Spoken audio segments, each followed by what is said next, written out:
Tonight, Fox 4 Investigates reveals the findings of a major 7-month investigation. In the wake of Hurricane Ian's destruction, should we have taken it more seriously? Of course, but they should have relayed it to us a lot sooner and more desperation, like, hey guys, leave. Some storm survivors say they're now angry at Lee County leaders' lack of urgency to evacuate. If you're feeling unsafe, it's okay to go now. Until it was too late. The evacuation this morning is a mandatory evacuation order. The evacuation was called for on time, was really very good. Tonight, Lee County's manager tells Fox 4 Investigates why leaders did not follow their own evacuation plan. What's the point of having a plan if it's laid out in black and white, but then we don't adhere to it? That's a base document. That's where we start. Now asking if county leaders have changed how they will respond to the next storm. Variables you never thought about. And National Hurricane Center experts weigh in on the evacuation's timing. In hindsight, could you have done it a day earlier? Of course. I have thought about this endlessly. And a Lee County commissioner admits changes have to be made before the next storm. We will have perfection this time, and last time wasn't perfection. Every storm we have to do a little better. Tonight, Fox 4 Investigates pushes for accountability and solutions, examining every aspect of the evacuation. We are now just days away from the 2023 hurricane season, and Fox 4 Investigates wanted to see how the lessons learned after Hurricane Ian are now shaping future evacuation policies here in Southwest Florida. That is why you're about to see the result of a 7-month-long investigation here at Fox 4 that we are calling the Evacuation. Now, Fox 4 Investigates used a series of records requests to reconstruct Lee County leaders' decision-making process as the near Category 5 storm approached Southwest Florida. Now, in our findings, documents show Lee County leaders did not follow their own emergency management plan, which created delays that prevented people, including those living on Fort Myers Beach, from being able to make the most informed evacuation decision, they say. All in one day, some of these survivors lost their homes, jobs, livelihoods, and friends, telling me as the storm's shock now wears off, their anger builds, saying Lee County leaders' less urgent tone compared to past storms like Irma made the decision to stay or go that much more difficult until it was too late. Probably made a very bad decision to stay. September 28th, 8:12 a.m. Mitch Pacina began documenting his day as Hurricane Ian flirted with Southwest Florida's coast, already anxious. Okay, surge is coming in. Coming down the strait already. As the storm surge, slow like salty lava, seeped onto his street. All right, let's hope for the best. Mitch's last video posted at 12:23 p.m. This ain't letting up yet. If it gets a little higher, may have to go on the roof. 1 hour later, his last post, reading, "Okay, we're terrified." Mitch and Damon were my two best friends on the beach. Two best friends Mike Yost lost that day, including Mitch. I cut through and went to Mitch's house, and the only thing standing there was the pilings. And Damon Utterback, also known as the Pirate of Fort Myers Beach. I got over there, and he was hanging out of his window, and he didn't make it. State medical examiner's records showing 72 of the 149 lives lost during Ian were from Lee County, and about half drowned. The sadness was a while ago. The sadness for Yost now shifting, wanting a call for accountability. Now it's more like annoyance and anger at the situation, yeah. Both on the representatives' faults and our own faults. Should we have taken it more seriously? Of course, but they should have relayed it to us a lot sooner and more desperation, like, hey guys, leave. Based on the forecast overnight, Leading up to and after Ian, the higher the pressure goes, the more leaks we find. it was mostly Lee County Manager Roger DeJarlais leading news conferences, including 2 days before Ian hit. This is what he told residents on Barrier Islands that Monday. If you're feeling unsafe, if you're feeling a little nervous about this storm and the effects, it's okay to go now. It was not until the next morning, As mandatory as can be. Tuesday at 7 a.m., his tone changed. But we are stressing the importance of people getting out of harm's way based on the surge models. As the first evacuation order was issued, only 32 hours before Hurricane Ian made landfall at 3:05 p.m. on Cayo Costa, 23 miles northwest of Fort Myers Beach. That morning, it's like, okay, now it's coming. And Yo saying this muted messaging on Monday, If you're feeling unsafe, didn't seem to be that sense of urgency. nowhere near how he remembers past hurricanes, including Irma in 2017. During Irma, they had buses coming and getting people too. And there was none of that. This time, it was really like the day before. They're like, get out now. Get out now. This is serious. And we're like, we don't have a car. I live on an island. I have bike. You know, we have 2 animals. You know, it's really hard to just go, all right, 3 hours, let's get out of here. That timing in question because the National Weather Service's first tropical storm watch went out to the public at 11 p.m. Sunday night. At the same time, the National Hurricane Center's storm surge models, also a public document, shows as early as 11 p.m. Sunday, there was already a 50 to 69% chance Lee County's coast would see more than 4 feet of storm surge. So, according to Lee County's own comprehensive plan, the formula is simple. Seen here, it shows with this information, as early as Sunday night, leaders should have ordered coastal zone A, including Fort Myers Beach, to be evacuated. So for a storm surge watch, we put those out about 48 hours before we expect the conditions to really deteriorate. National Hurricane Center meteorologist Robbie Berg is a senior hurricane specialist. And it's to say that there is a possibility of life-threatening inundation from storm surge along the coast, even potentially penetrating inland. That's a significant message that we're trying to put out. The evacuation decision fell on County Manager Roger DeJarlais, his signature seen here on the evacuation order Tuesday morning as an appointed designee. And the charter says why. If the board cannot physically meet, the decision can be made by several people, starting with the board chairman. If he's absent, then vice chair, other board members, or appoint a designee.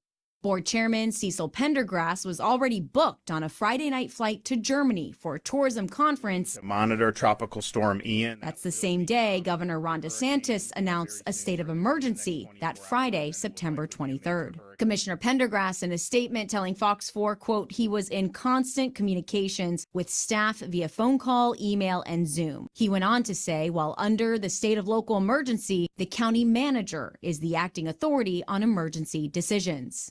Some operational decisions that have been made. At a 3 p.m. Monday news conference, 16 hours after that first storm watch was already out, there was still no evacuation. I'm sure there will be questions about evacuations and sheltering, but those decisions have not yet been made, although we are fully prepared to take actions. By 7 p.m. Monday, still no evacuation, though one had been drafted. The evacuation this morning is a mandatory evacuation order. The county says this gave people in Zone A and parts of Zone B 32 hours to evacuate. Ordering evacuation for all of Zone A and all of Zone B. And there was even less time to evacuate when all of Zone B was added at 9 a.m. Tuesday. For the third time today, we are now adding parts of evacuation Zone C.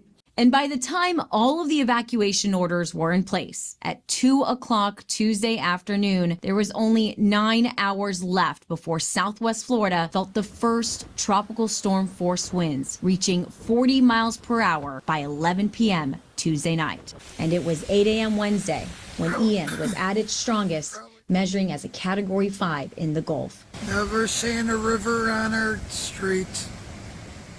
Mitch Pacina's own video showing that storm surge around the same time, less than 15 hours after all evacuation orders were put in place. At this time, Fox 4 was getting reports of people trapped in their homes while live capturing people trying to evacuate on the Sanibel Causeway. You could just see how slow, a car is going at this time. This evacuation's timing contradicting the county's own emergency plan.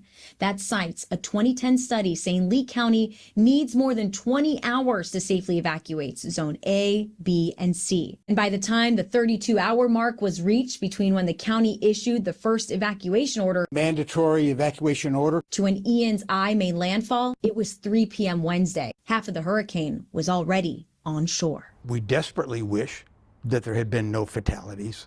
And we will, of course, tweak our messaging, but we had a plan.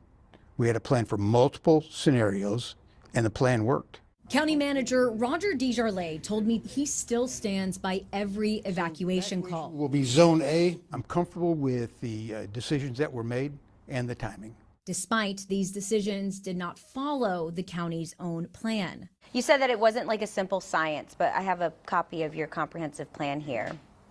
And it seems like it's a pretty simple chart.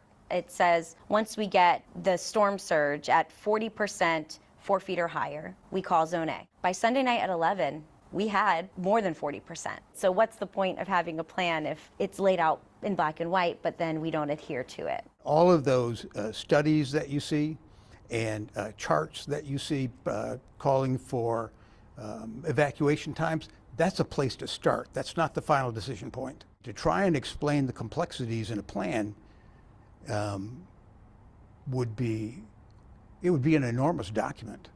Remember, we consider the totality of all of the data that we have as the storm evolves, and it's constantly changing. And you said the 32 hours before it made landfall is when the evacuation was first put in place, but it was about 15 hours before we felt Ian. As we know, that storm surge came in the morning before landfall at 3 o'clock.